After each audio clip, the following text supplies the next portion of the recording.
Beberapa kepala daerah juga sudah diterima beraudiensi dengan Menteri Keuangan, ya, saling berkoordinasi untuk diberikan penjelasan.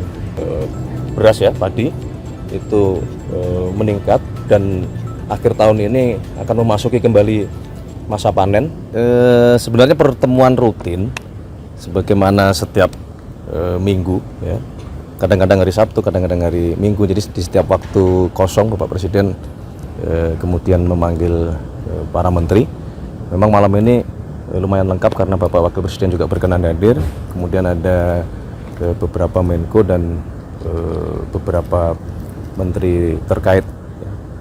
Pertama, beliau seperti biasa ya, mengupdate segala program yang sudah dikerjakan oleh pemerintah. Tetapi memang terus terang malam hari ini tadi ada beberapa hal yang dibahas secara khusus. Salah satunya mengenai sistem keuangan dan sistem perbankan kita.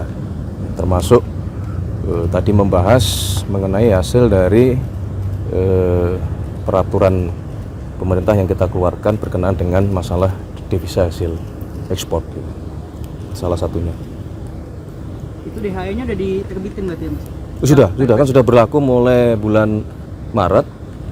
Jadi tadi membahas untuk melakukan evaluasi sejauh mana efektivitas dan dampak terhadap diberlakukannya DHE. Kalau sejauh ini laporan dari Bapak yang terkait, menteri-menteri terkait, apakah itu pengusaha-pengusaha itu sudah menaruh uangnya di sini, Mas, dengan aturan yang baru?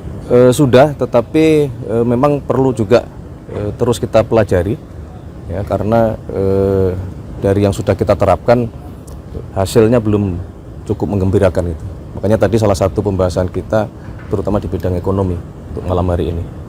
Ada kendala tersendiri kah, Mas, yang disampaikan tadi? Mengenai? Dari DHL itu, maksudnya dari pengusaha-pengusaha itu apa masih ada celah yang memungkinkan mereka untuk membawa itu keluar? Ya, masih ada beberapa yang memungkinkan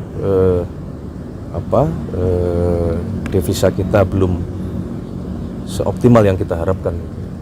Makanya itu yang diminta untuk segera untuk dipelajari kembali. Mas, ini kan lagi ramai soal TKD. Apakah tadi Bapak Menko juga melaporkan soal TKD juga ke Bapak Presiden? Daerah yang dipotong Transfer ke daerah?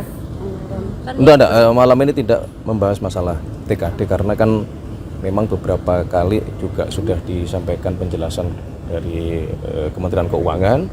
Kemudian juga beberapa hari yang lalu beberapa kepala daerah juga sudah diterima beraudiensi dengan Menteri Keuangan, ya, saling berkoordinasi untuk diberikan penjelasan mengenai masalah TKD ini. Jadi kehadirannya Mas Gibran, apakah ada ngomongin soal percepatan pembangunan Papua juga nggak sih, Mas? Yang kemarin juga baru dibentukkan, ada obrolan itu juga nggak?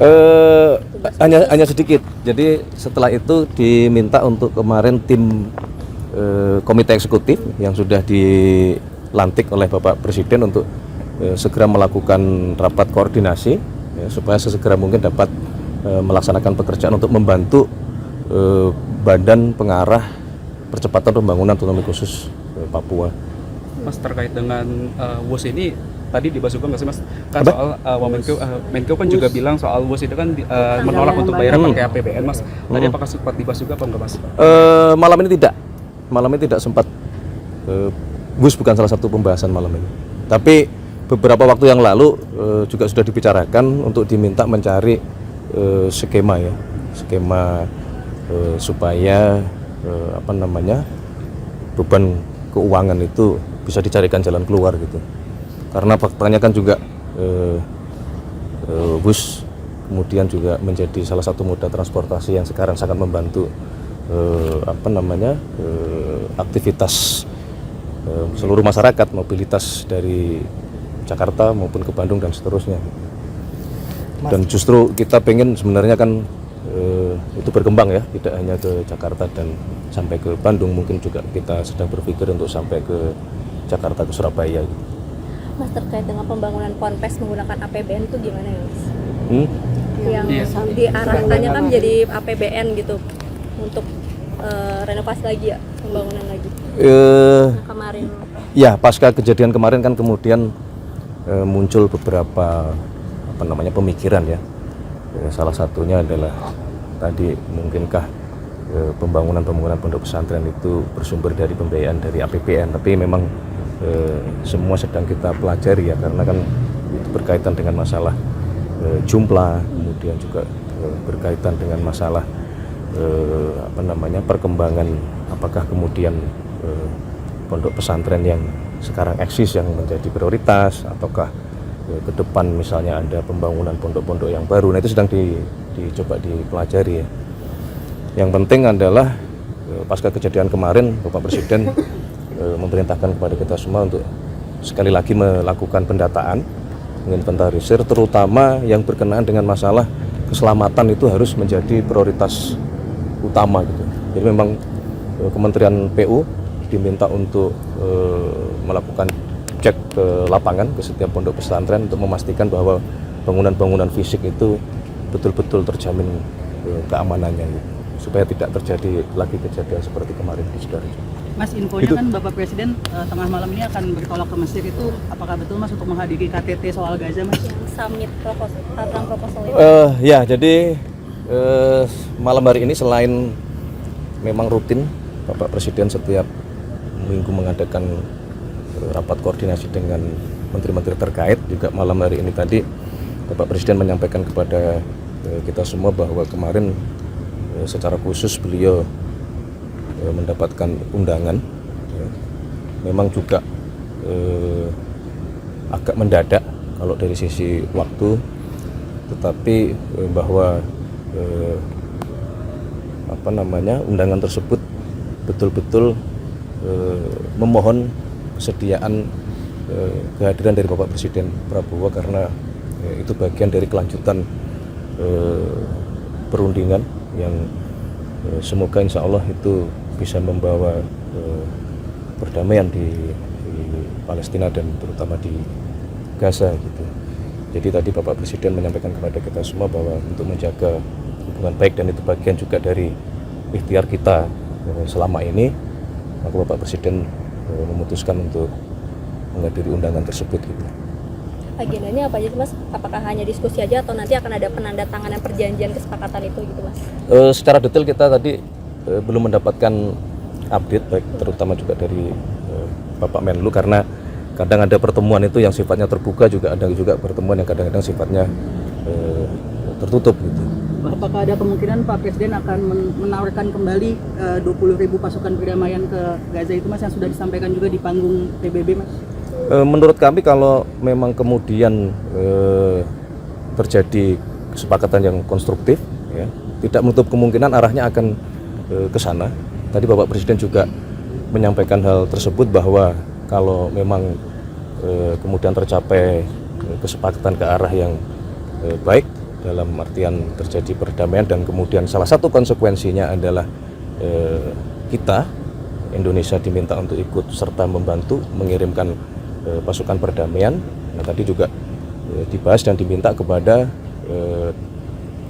tadi alhamdulillah yang hadir adalah Wakil Panglima TNI untuk juga mulai mempersiapkan diri.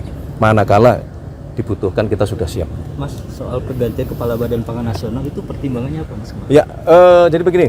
Yang pertama, bahwa sebenarnya fungsi dari tugas Badan Pangan itu kan dulu memang ada di Kementerian Pertanian gitu, dan karena Mas Arief sedang ingin kita tugaskan di tempat yang lain, maka kemudian fungsi itu langsung dijabat oleh Menteri Pertanian. Ini tidak ada masalah, karena selama ini juga Menteri Pertanian dengan Bappenas selalu berjalan beriringan. Mas, tapi ada ini juga nggak sih catatan juga ya, atau misalnya perhatian juga terkait dengan temuan yang mutu beras turun itu karena lama tersimpan di gudang gitu. Itu kemarin disampaikan juga nggak sama Pak Amran ke Pak Presiden? Ya tidak secara langsung itu dilaporkan, tapi kan itu sebagai sebuah hal yang memang kondisinya seperti itu ya, yang memang itu menjadi fokus baik di Kementerian Pertanian maupun teman-teman di Bulog, ya, bagaimana memperbaiki manajemen terutama penyimpanan. Kemudian juga perlu kita sadari bahwa gudang-gudang kita juga beberapa pada kondisi yang memang perlu perbaikan gitu, termasuk penambahan pembangunan gudang baru yang kita rencanakan ada di kurang lebih di 100 tempat, oleh karena alhamdulillah panen kita terutama beras ya, padi itu meningkat, dan akhir tahun ini akan memasuki kembali masa panen. Jadi kita harus mempersiapkan gudang-gudang penyimpanan yang baru gitu. Termasuk teman-teman TNI maupun Polri juga diminta untuk membuat gudang-gudang inovasi lah, termasuk kami juga berkoordinasi dengan Mendagri ya, untuk kemudian berkoordinasi sampai ke level kepala desa ya, di mana sentra-sentra penghasil pangan untuk kita galakkan kembali seperti dulu. Kita harus punya lumbung pangan atau lumbung padi di setiap desa masing-masing, sehingga kita betul-betul mandiri pangan. Mas, ada usulan dari Komisi 4 supaya Bulog ini statusnya dinaikkan menjadi KL gitu, bukan Perum aja. Nanti kita kaji Iya, ya, nanti kita kaji dulu ya.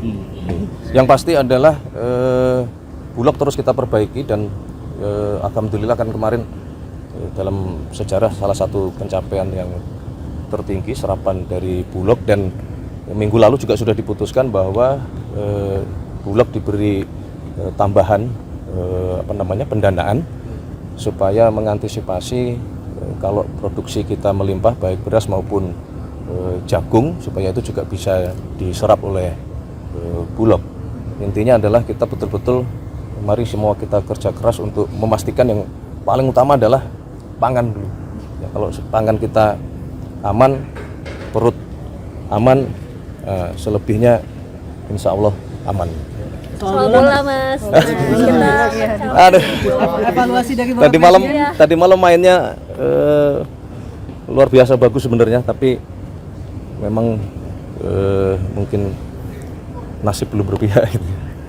Kita coba lagi ya. Evaluasi dari Bapak Presiden. Kita evaluasi, kita perbaiki lagi, jangan patah semangat, terus jangan pernah lelah untuk mencintai timnas Indonesia kita. Terima kasih semuanya.